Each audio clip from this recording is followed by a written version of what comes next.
Assalamualaikum. Kita sambung balik untuk sambungan yang kedua. Ustaz live kali ni yang mana ada masalah tentang tripod Ustaz tadi. Jadi jatuh pula tadi. Okey, baik. Kita sambung pada adab pembeli tadi. Yang mana adab pembeli kita perlu membeli kerana keperluan. Antara hilang keberkatan dalam belian kita adalah kita membeli secara boros. Kita beli secara boros, beli bukan keperluan kita. Sebab tu kena check list. Adik-adik nak beli barang, kalau nak suruh mak beli barang, kena tengok dulu perlu tak beli tu. Kadang-kadang beli mainan pun dah 2-3 benda yang sama je. Beli mainan masak-masak. Hari tu dah beli, ni nak minta beli lagi. Itu antara benda yang boleh menghilangkan keberkatan. Jadi beli atas keperluan, kita boleh lihat benda yang berkat kita akan dapat manfaatkan lama ataupun dia habis hilang manfaat dia. Tapi kalau benda yang tak berkat, benda tu kadang-kadang kita tak guna pun, tak memberi manfaat pun, benda tu dah perlu dibuang. Contohnya Ustaz bagi contoh tadi, makanan. Kalau beli makanan banyak, maksudnya kalau kita beli makanan yang terlalu boros sehingga makanan tersebut kita tak sempat makan, last sekali kita buang. Itu antara benda yang tak berkat. Menghilangkan keberkatan rezeki kita dan menghilangkan keberkatan dari segi belian kita. Yang seterusnya, membuat bandingan harga. Harga tu kita banding dulu harga tersebut. Tengok benda yang ni. Kalau contohnya kadang-kadang barang ni bukan soal mahal atau murah, tapi kita mau tengok kualiti. Maksudnya harga ni kita banding. Kalau benda tersebut hampir sama, harga mahal, tetapi ini harga murah tapi manfaat ni hampir sama, kita beli yang murah. Bukan kita nak cari branded sangat. Kadang-kadang nak cari branded, tapi yang penting dalam tip kita, adab kita membeli adalah yang pertama tengok harga dan tengok manfaat dan tengok kita kualiti tadi. Kualiti dia, kena tengok kualiti. Walaupun harga murah, kena tengok kualiti. Kadang-kadang harga tak beza banyak dengan harga yang mahal. Contohnya kita nak beli, kita tak bagi contoh pen. Harga pen murah, contohnya harga pen murah. Ni harga pen murah, ni harga pen mahal. Tapi harga pen mahal ni dia boleh tahan 10 tahun. Tapi harga pen murah ni boleh tahan 10 hari je. Tapi kena beli banyak kali untuk sampai 10 tahun. Baik kita beli yang mahal sikit supaya kita boleh tahan lama. Itu harga, itu sebut harga. Okey, kita tengok pada ciri-ciri jual beli yang dibenarkan dalam syariat.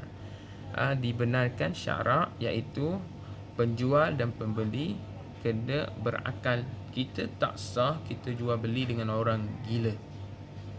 Dengan orang gila ambil kesempatan tengah gila, dia pula penyakit gila. Kadang-kadang datang gila dia tu harga jadi turun. Kita pun ambil kesempatan masa ni lah kita beli. Tidak, itu tidak sah dalam jual beli. Apa terjadi kalau benda tu tak sah jual beli? Benda tu akan boleh jatuh kepada haram. Kita beli, benda tu tak halal. Walaupun makan nasi kabu ke, ataupun beli nasi kabu, beli masa orang tu gila, akad jual beli tu makna kita walaupun kita bayar tapi benda tu tetap haram. Okey. Redha bukan paksaan. Kita dalam keadaan redha meredai. Sebab tu Islam sangat menekankan redha meredai. Akad jual beli ni. Sebab tu dalam Islam ada akad. Akad maksudnya saya beli, saya jual. Saya beli, saya jual. Kadang-kadang nak datang redha ni, kadang pembeli tu tak redha. Mula-mula kita tunjuk benda dalam iklan kita tu benda cantik. Kadang benda dalam iklan tu benda cantik. Jadi pembeli ni tunggu nak beli, dia pun bayar. Tiba-tiba sampai barang tersebut, barang tu tak puas hati. Apa kita perlu buat sebagai penjual? Kita kena tanya balik, kamu redha tak? Kalau tak redha, kamu boleh pulangkan balik barang tersebut. Tu redha, perlu pada redha. Hak milik sendiri, tak boleh kita jual hak milik orang lain. Jangan jual barang benda hak orang lain.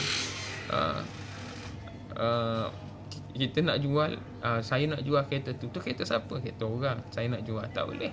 Kecuali kita dapat izin kepada pemilik untuk kita jual barang tersebut. Pemilik kata tolong jual, kita jadi broker, okey, boleh. Kita jadi orang tengah, boleh, tak ada masalah. Yang tu tidak ada unsur rasuah. Unsur rasuah maksudnya ada ke jual beli ada unsur rasuah? Ada. Di mana ketika mana orang ini contohnya dia nak beli satu barang, barang ni mahal. Tapi kalau dengan orang ni dia murah. Dengan orang ni murah. Jadi dia adjust supaya dia dapat harga murah. Dia bayar orang ni, seseorang ini supaya orang ni pergi kecek dia sehinggalah dia jual dengan murah. Itu antara unsur-unsur rasuah. Tidak monopoli. Monopoli ni maksudnya kita simpan barang. Ada satu kes yang pernah berlaku dalam negara kita, yang mana harga gula, orang nak meningkatkan harga gula. Orang yang nak meningkatkan harga gula, lalu dia simpan gula tersebut sampailah gula tu tak ada dekat pasaran. Bila gula tak ada dekat pasaran, dia boleh jual dengan harga yang mahal. Sebab permintaan tinggi. Bila permintaan tinggi, barang tak ada, itu boleh menyebabkan harga tersebut meningkat dan dia boleh jual dengan mahal. Itu sistem dalam sistem ekonomi kita. Tak ada unsur riba. Kita kena ingat yang mana kita jual beli dia ada disebut sebagai barang ribawi.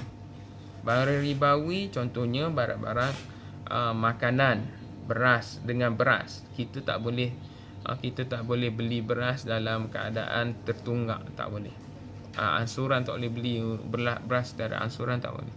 Nak tukar beras dengan beras tak boleh, kecuali dengan beras dengan jenis yang sama, dengan apa yang sama itu. Sebab tu barang ribawi contohnya emas. Emas tak boleh beli secara ansuran. Kita nak beli secara tertangguh, tak boleh. Saya beli hari ni, besok saya ambil barang, tak boleh. Itu antara barang-barang kita tak boleh jual beli mata wang. Kita ambil untung atas wang. Kita bagi hutang, lepas tu ambil keuntungan. Itu pun tak boleh. Itu antara barang-barang ribawi yang diharamkan oleh Allah Subhanahu Wa Taala. Jadi sekadar tu dulu, insya-Allah kita akan sambung lagi dengan adab jual beli ini. Nanti komen dalam WhatsApp apa yang kamu dapat dalam live ini, apa pandangan kamu, apa kekurangan yang perlu Ustaz perbaiki untuk live ini, dan insya-Allah kita akan jumpa balik. Untuk latihan kamu, Ustaz dah masukkan dalam WhatsApp tu adalah WhatsApp dah masukkan kuis. Tolong jawab kuis tersebut. Kuis tersebut dah boleh kamu jawab. Dia berkaitan dengan adab jual beli saja.